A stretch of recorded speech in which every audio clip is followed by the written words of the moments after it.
Alors bonjour et bienvenue sur l'espace dédié au site mécaniqueuniverselle.net, pardon, le site qui essaie de démontrer que l'humanité, dans son ensemble, le phénomène humain, évolue vers son ultime perfection.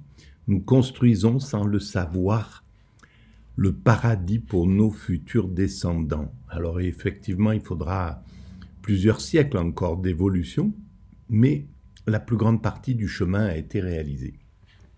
Entre le moment où nous nous sommes séparés, distingués, disons, des autres primates, des primates naturels, pour devenir cette entité particulière qu'est l'humanité, eh bien, on a fait une grande partie du chemin. Inconsciemment, d'ailleurs, sans savoir réellement ce qu'on réalisait. On est motivé par quelque chose de plus fort qui est à l'intérieur de nous et qui nous pousse à à construire cet état de paradis, où il sera question de paix universelle, de fraternité absolue et d'extase, d'éveil, de sagesse. Voilà, on va vers la sagesse en fait. Mais ça suit le parcours classique d'un être humain en réalité. On passe par l'enfance, les bébés, voilà, l'enfance, l'adolescence turbulente, et puis l'âge adulte responsable, etc., puis la sagesse. Voilà. Alors, je continue ma petite incartade à partir de... Alors, qu'est-ce que j'ai fait qui ne va pas? À partir de Platon, les chemins de la philosophie, voilà, j'y suis. Les chemins de la philosophie, l'épisode 4.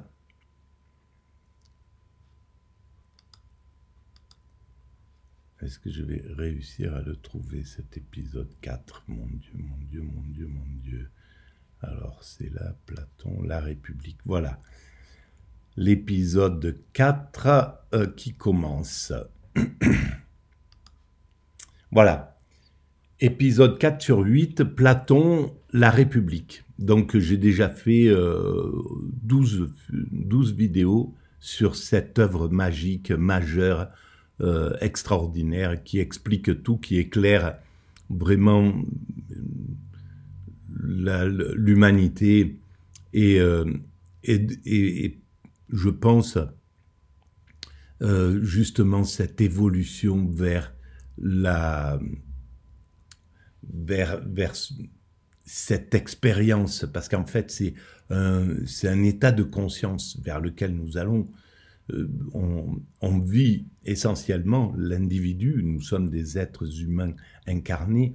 L'intérêt de notre existence, c'est de ressentir la joie, le bonheur, la peur, voilà, c'est la sensation.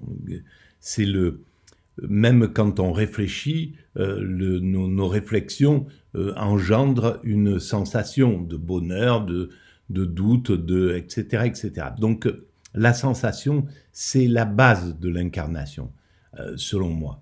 Et donc, le plus haut degré de l'incarnation, le plus haut degré du bonheur, c'est l'extase. C'est un état de conscience qui n'a rien à voir avec l'état de conscience ordinaire. C'est un état de conscience supérieur, on va dire. Et donc, on ne peut pas être dans l'état de conscience ordinaire et dans l'état extatique. Et on cherche à atteindre cet état d'extase parce que c'est la jubilation du corps, c'est l'apothéose du corps. Voilà, donc, et ça, à mon sens, Platon l'a vécu, en a fait l'expérience. Quand on fait l'expérience de l'extase, on se rend compte qu'on est relié à cet univers et qu'on peut comprendre de façon organique les propos de Platon sur le monde des idées, sur le monde, sur ce monde transcendantal. On peut le comprendre parce qu'on est relié à cette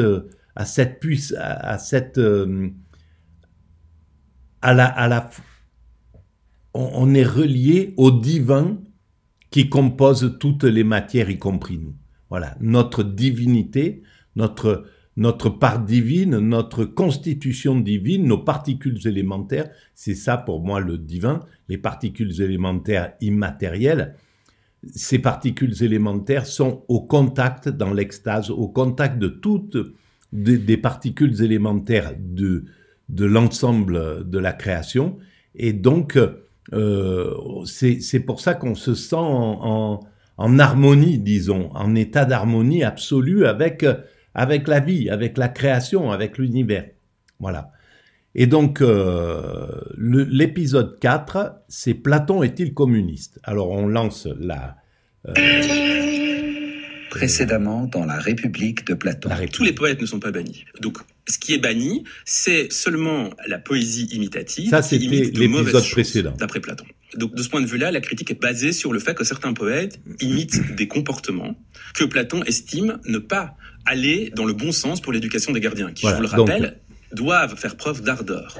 C'est l'éducation des gardiens qui sont chargés dans la société malade, comment soigner la société malade. La société idéale, Platon, Socrate l'a décrit. C'est une société de modération, c'est une société qu'on ne connaît pas en réalité, parce qu'on est toujours dans l'hubris. L'humanité se construit par l'ambition, par la violence, évidemment, également par la coopération et par toutes les valeurs positives, mais aussi avec les valeurs négatives, donc avec les pulsions, etc. Et donc, Socrate, Platon, a décrit la société saine. Mais on n'y est pas. Ça, c'est autre chose, on le met de côté. Par contre, la société malade, comment la rendre, la mener à la bonne santé? Et donc, il y a l'épisode précédent, c'était sur comment soigner sur le théâtre, sur les valeurs qui étaient données, en somme, et c'est pas le théâtre de façon générale, mais comment on peut, quelle valeur on doit donner à la société humaine pour qu'elle puisse véritablement être en harmonie. C'est-à-dire que les trois corps, le corps des dominants, des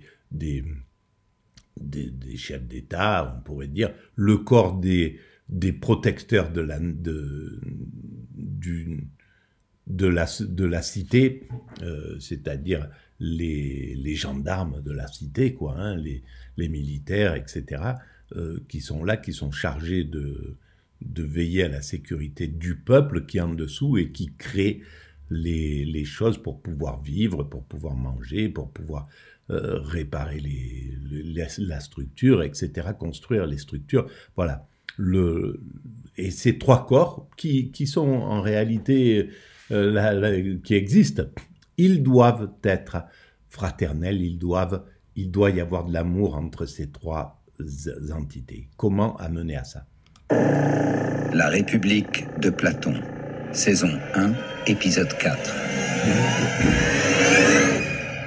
Platon est-il communiste? Citoyens, je vous vois sans cesse employer des chefs incapables qui pourrissent les affaires de la cité. D'ailleurs, ces chefs seraient-ils tous très bons que cela ne changerait rien? Car c'est toi, ô peuple, qui les corrompt en désirant des choses contradictoires, en te divisant, en luttant contre toi-même. Ainsi, les riches désirent une chose, les pauvres une autre, les uns tirent à U, les autres à dia, et l'État marche qu'à un quart. Admirable parti. Ah ben voilà ce que j'appelle un homme. Mais si vous voulez bien écouter, ô citoyens, vous pouvez encore sauver la cité. Et voici le moyen. C'est aux femmes, dis-je, qu'il convient d'abandonner le pouvoir dans l'État. Très bien. Oh ben très bien, mon brave. Quel homme. Et pourquoi, en effet, ô citoyens, ne confieriez-vous point aux femmes le gouvernement de la cité, puisque déjà, vous leur confiez celui de vos maisons. Ne sont-elles pas vos intendantes, vos économes? Par Aphrodite, Praxagora, es-tu bien sûr de n'être pas un homme? Ainsi donc, ô hommes, confions-leur l'État sans ergoter. Oui. Car avec les femmes comme chef, Athènes connaîtra enfin la paix, le bonheur et la prospérité. Bonjour Fulcran Tesserin. Bonjour Adèle Van Rett. Bienvenue sur les chemins de la philosophie. Merci. Bienvenue dans notre marathon Platon, notre Mara Platon, puisqu'on consacre 2 semaines, 8 émissions à la République de Platon. C'est la 4e émission. On va lire ensemble le livre 5. Disons-le d'emblée, c'est un livre, on hésite entre le caractère insoutenable et le caractère comique, tellement les mesures énoncées par Platon sont dures à l'encontre des citoyens. C'est pour ça que j'ai choisi de commencer avec un extrait d'Aristophane, donc c'est-à-dire le versant comique de l'argument de la première partie du livre 5 de Platon, n'est-ce pas ? Tout à fait. Alors, versant comique, ça voudrait dire que les 2 textes sont strictement contemporains. Nous pensons, enfin du moins les spécialistes, que le texte d'Aristophane précède le texte que nous avons actuellement de Platon.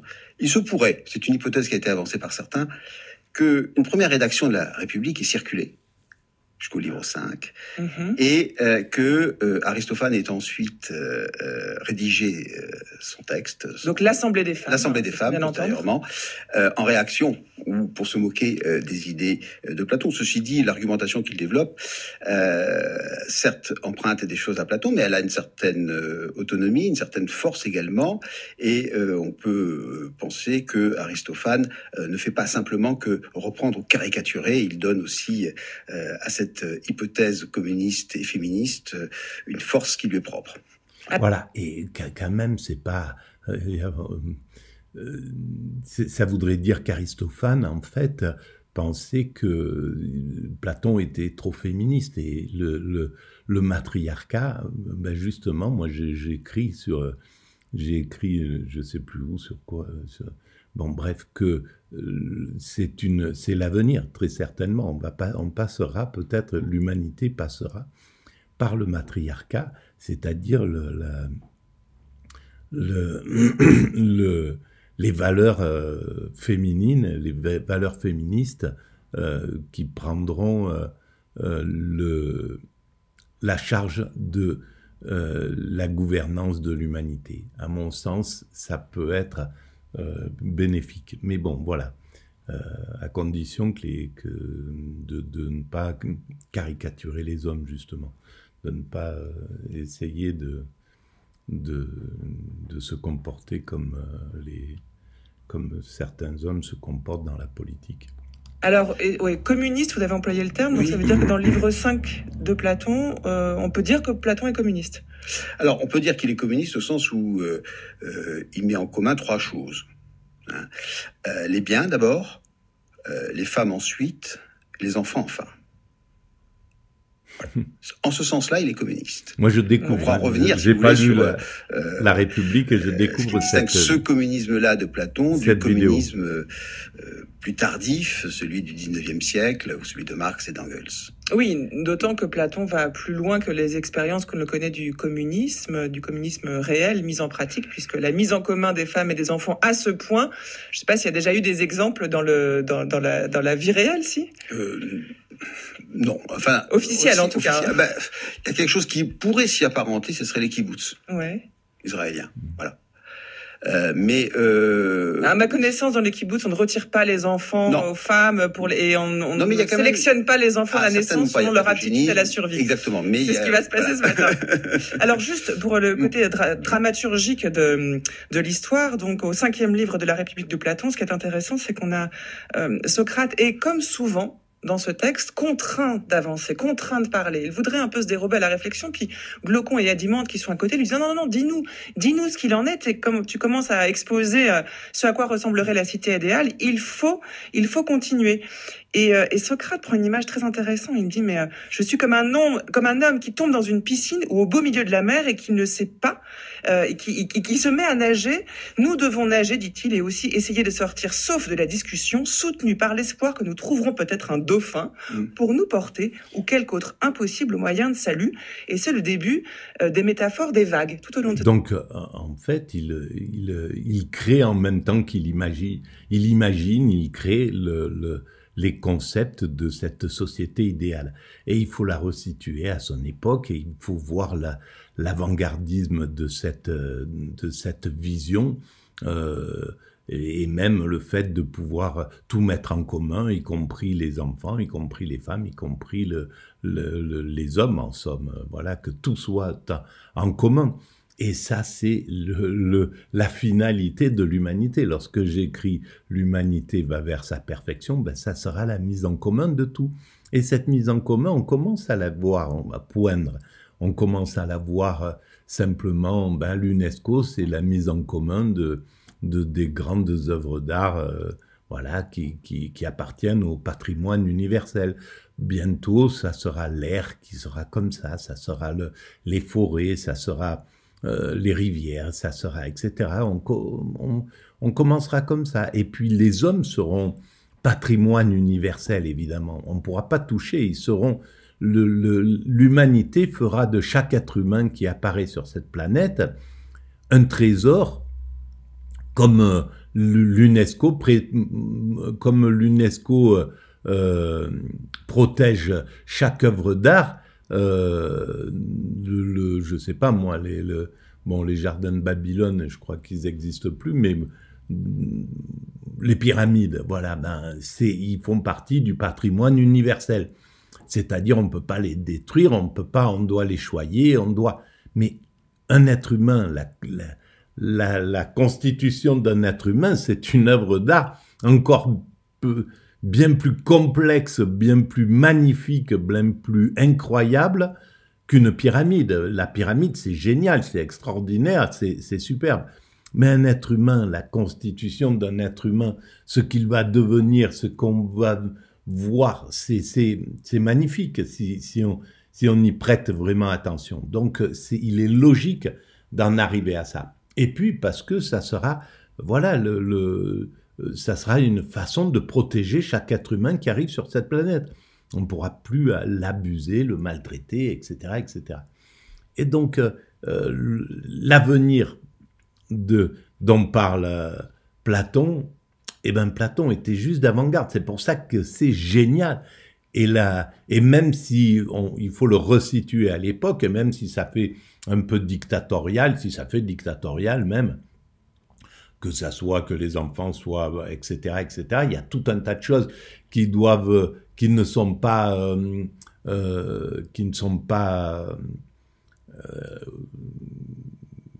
qui méritent vraiment une critique, peut-être une réflexion. Ça dépend ce qui se passe avec comment. Je l'ai pas lu malheureusement, donc je peux pas. On va le découvrir au fur et à mesure, mais il faut le resituer à son moment. Dans le 5e livre, il y aura une première, une deuxième et une troisième vague. Cette fois-ci, pas de Covid, mais une vague de pensée. Tout à fait, parce qu'il sait que chacune des propositions qu'on l'invite à faire, puisqu'il doit préciser quelques-unes des institutions importantes de sa cité juste, il sait que les propositions qu'il va faire vont soulever 3 vagues d'objections.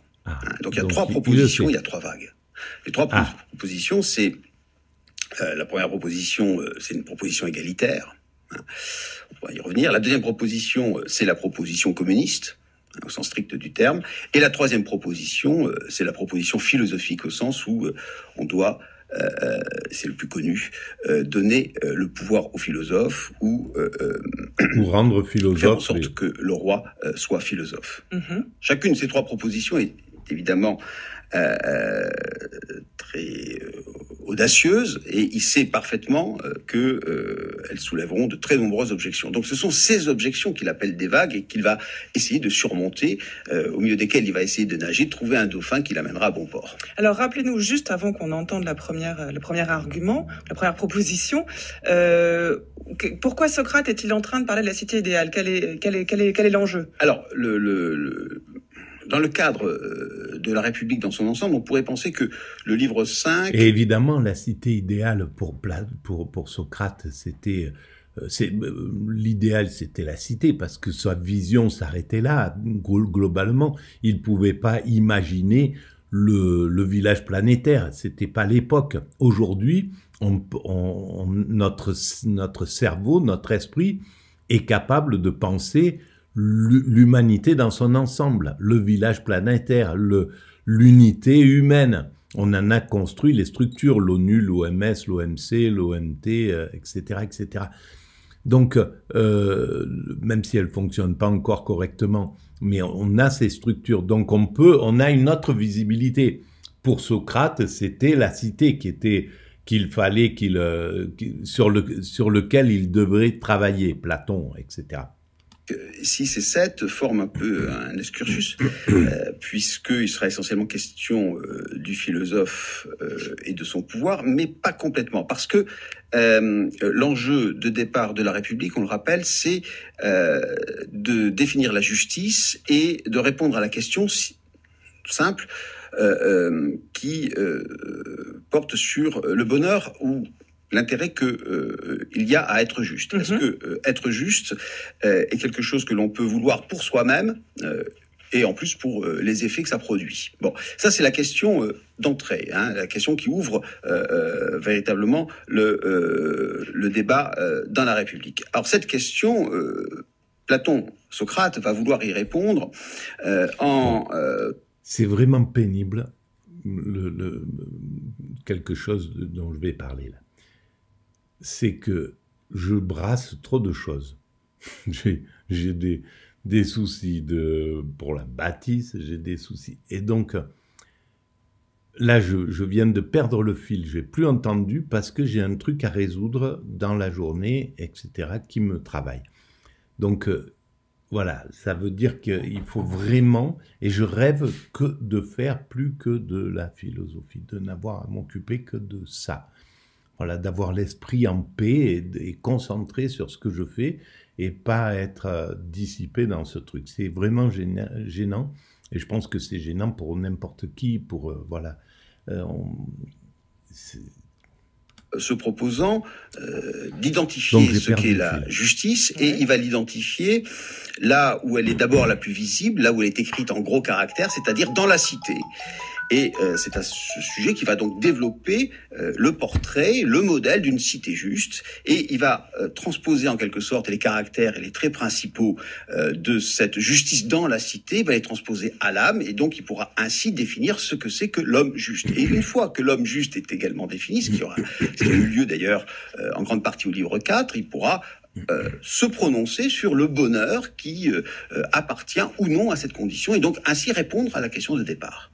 Donc le livre 5 cherche à atteindre précise l'humanité, les institutions cet état de bonheur fondamentales absolu de cette société juste, contribue de cette façon-là à répondre à la question de départ. Hein, voilà. Et donc c'est l'exposé d'une cité idéale selon Platon. C'est l'achèvement du portrait de cette cité idéale. Voilà. Donc on va entendre un premier texte. Socrate va exposer l'idée selon laquelle il n'y a pas vraiment de différence civile entre l'homme et la femme. Vous avez entendu l'extrait de l'Assemblée des femmes d'Aristophane qui a ouvert cette émission où les femmes prenaient le pouvoir. Les hommes dans la pièce, les hommes se réveillent et soudain ils sont stupéfaits d'apprendre les réformes que les femmes entendent adopter. Voici donc le point de vue de Platon. Il n'y a aucune occupation des gens qui administrent une cité qui revienne à une femme parce qu'elle est femme, ni à un homme parce qu'il est homme. Mais les natures sont pareillement réparties dans les deux ordres d'êtres vivants. La femme participe à toutes les occupations, cela est conforme à la nature, et l'homme à toutes. Mais, en toute chose, la femme est un être plus faible que l'homme.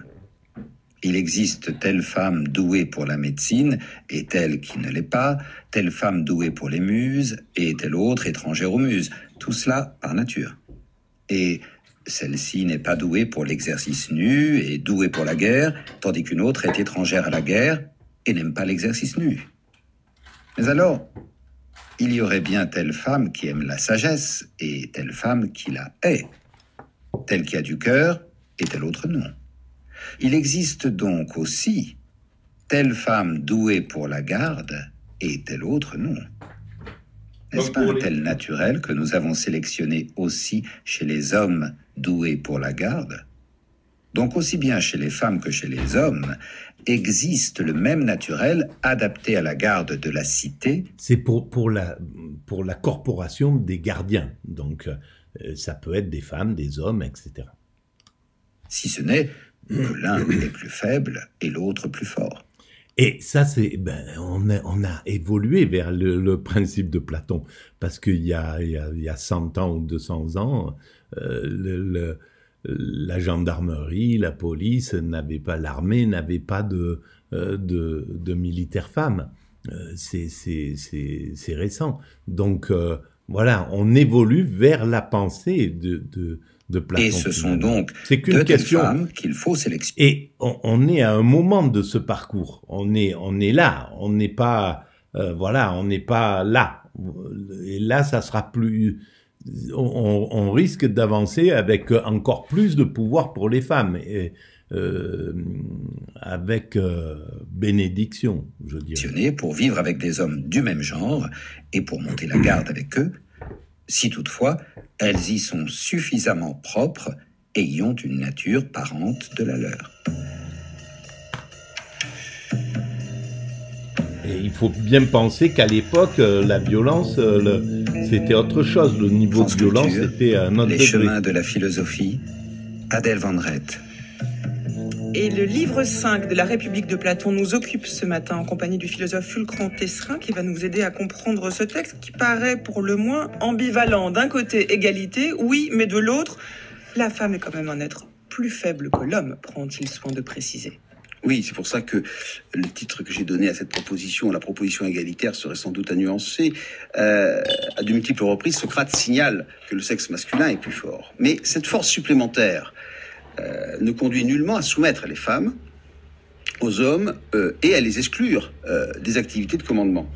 La différence, il y en a une, n'est pas une différence hiérarchique, car elle n'est pas fonctionnelle. C'est pas une différence fonctionnelle. On dira qu'elle est tout au plus une différence de degré. Elle n'implique, en tout cas, aucune différence de genre et aucune différence d'occupation. Alors, le point, un des points d'ailleurs, je crois, qu'il faut quand même mettre en lumière, c'est que d'abord, les femmes, et ça c'est quand même très singulier, n'ont pas vocation à rester à l'intérieur. Ça, c'est une différence avec la cité athénienne dans laquelle vit Platon.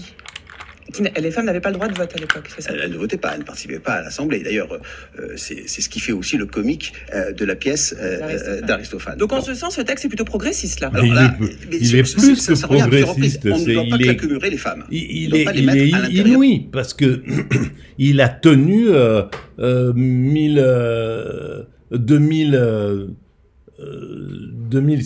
300 ans.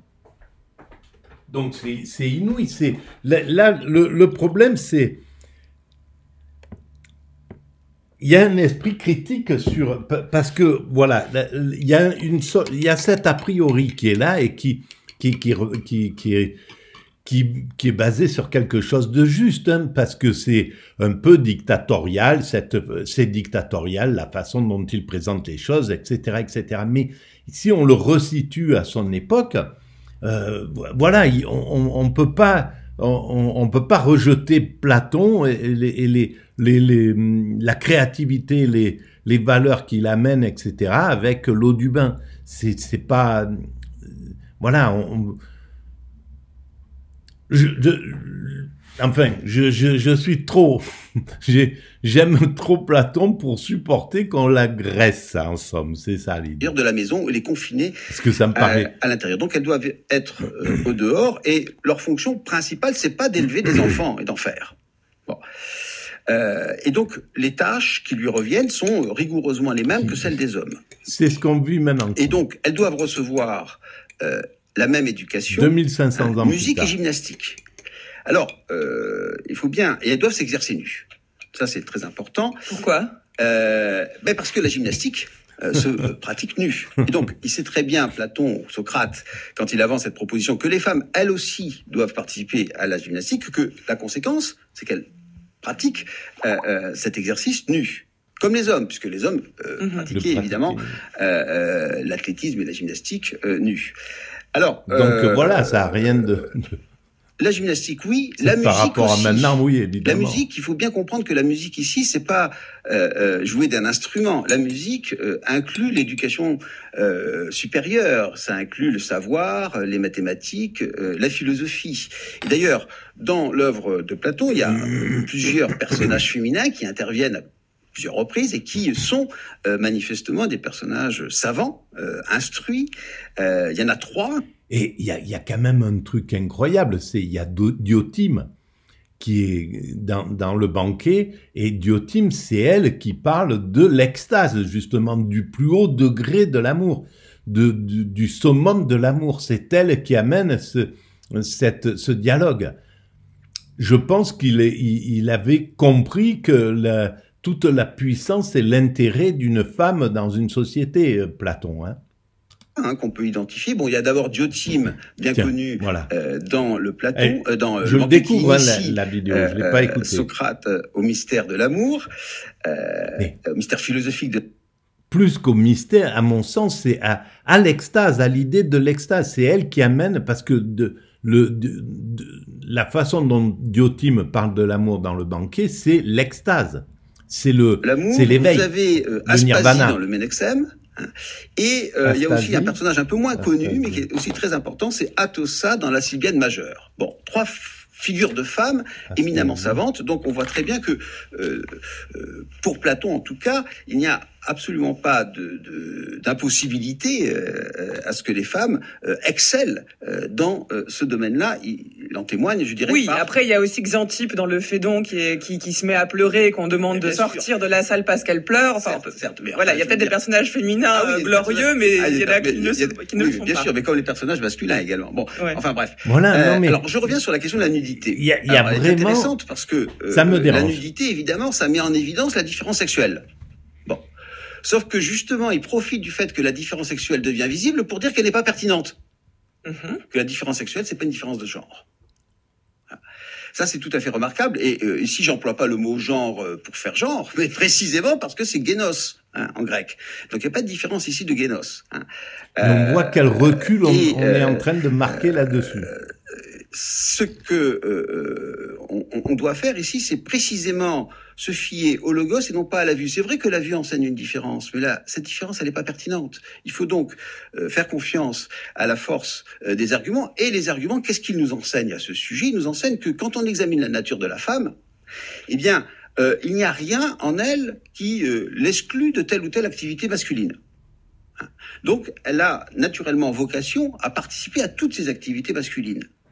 Maintenant, mais voilà, on attend quand même le mais. Il y a évidemment un mais. Platon dit, Socrate dit, il y a des différences d'intensité peut-être, des différences de force. Après, il hésite un tout petit peu parce qu'il dit il y a peut-être des activités où elles seraient meilleures que nous. Bon, enfin, il dit là-dessus on peut pas vraiment discuter ou alors on ne peut que plaisanter.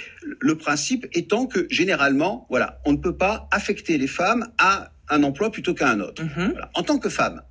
Maintenant, vous avez à l'intérieur du genre féminin, comme à l'intérieur, je ne devrais pas employer le mot genre d'ailleurs, mais à l'intérieur du sexe féminin comme à l'intérieur du sexe masculin, diverses natures. Parce que la nature humaine se divise en plusieurs naturels. Et là, ces naturels peuvent faire, comme on l'a entendu dans le texte, que les unes seront philosophes, les autres seront médecins ou sont appelés à l'être, d'autres encore seront guerrières, et ainsi de suite. Voilà. Exactement comme chez les hommes, on trouvera une distribution des emplois en fonction des naturels. Voilà.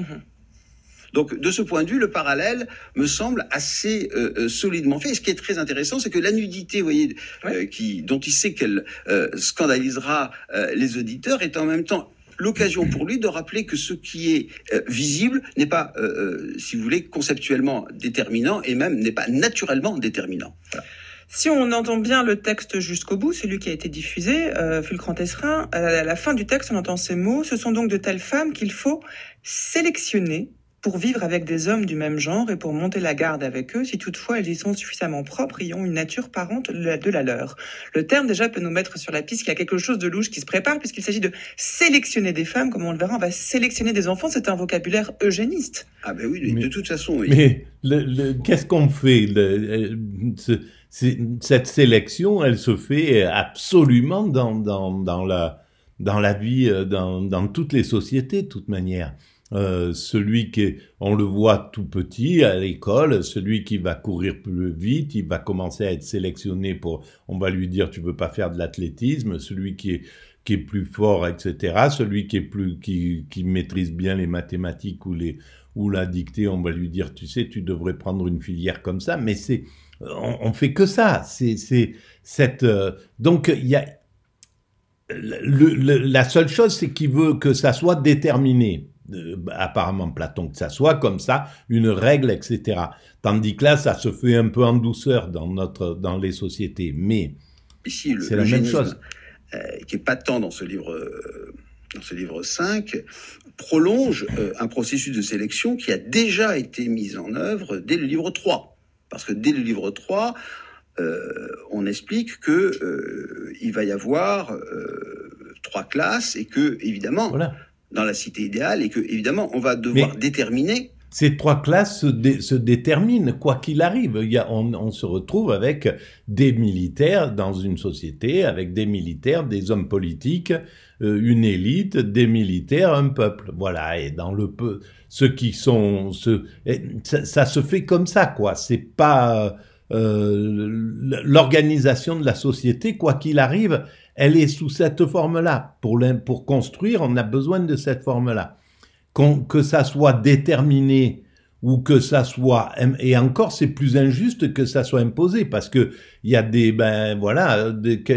moi j'étais pas fait pour faire pour avoir le parcours de travail que j'ai eu. Simplement j'étais mis dans une voie de garage parce que on pouvait pas sélectionner, déterminer que je m'intéressais, que j'aurais pu m'intéresser à l'art, à la philosophie, à tout ça quand j'avais 7-8 ans, bien que ça c'était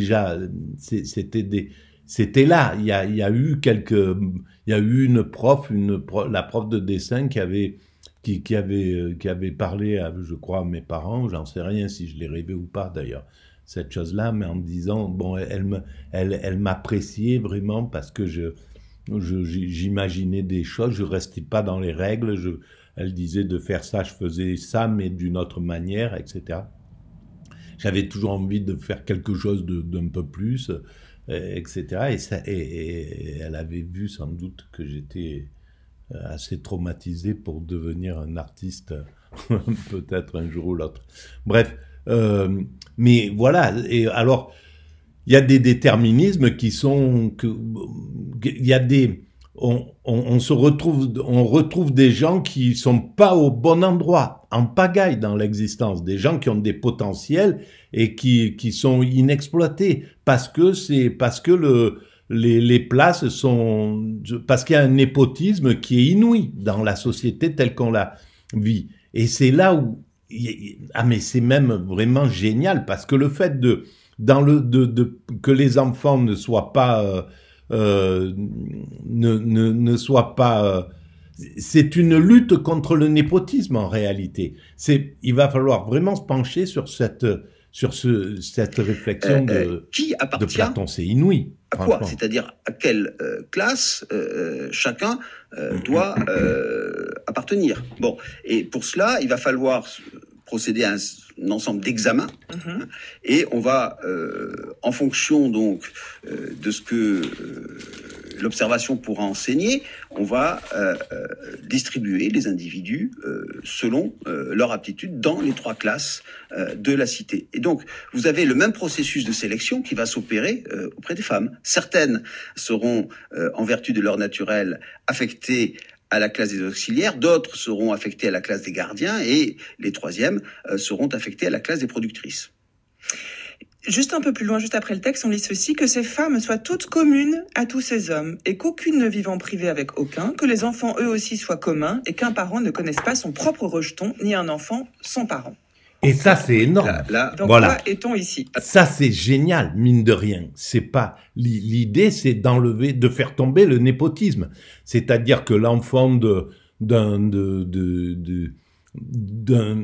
chef d'État, même si c'est un abruti, il va avoir des places, etc., dans un système il va prendre des places qui ne sont pas, qu'il ne mérite pas. Et on le voit là, on est dans un moment d'hyper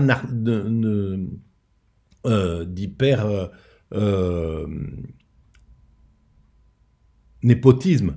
Et donc, on voit bien que ça perturbe toute la société. Il y a